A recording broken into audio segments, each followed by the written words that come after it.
আসসালামু আলাইকুম বন্ধুরা, আবিদ ড্রাগস পয়েন্টে আপনাকে স্বাগতম। আজকের ভিডিওতে আমরা কথা বলবো কোষ্ঠকাঠিন্য বা কষা পায়খানার সমস্যা নিয়ে।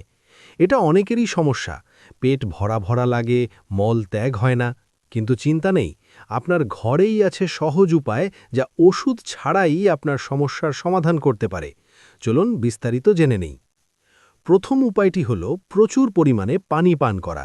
দিনে কমপক্ষে ৮-১০ গ্লাস পানি খান, বিশেষ করে সকালে খালি পেটে ২ গ্লাস কুসুম গরম পানি, এতে মল নরম হয়ে বেরিয়ে যায়।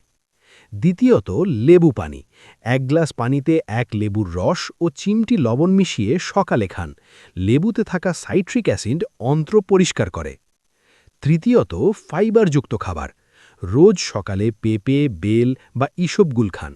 ইসবগুল ১ চামচ পানিতে ভিজিয়ে খালি পেটে নিন, ২ দিনেই ফল পাবেন। চতুর্থত, হাঁটাহাঁটি। ২০ মিনিট দ্রুত হাঁটুন বা ব্যায়াম করুন, এতে পেটের পেশি সক্রিয় হয়, মল সহজে বেরোয়। পঞ্চম প্রক্রিয়াটি হল ঘি দুধ। রাতে গরম দুধে ১ চামচ ঘি মিশিয়ে খান, এটি প্রাকৃতিক ল্যাক্সেটিভ, পরের দিন পেট পরিষ্কার হয়ে যাবে। এগুলো ৩ থেকে ৫ দিন করুন।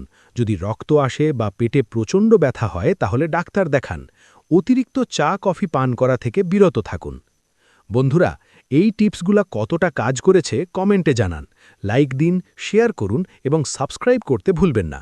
দেখা হবে পরের ভিডিওতে। ধন্যবাদ।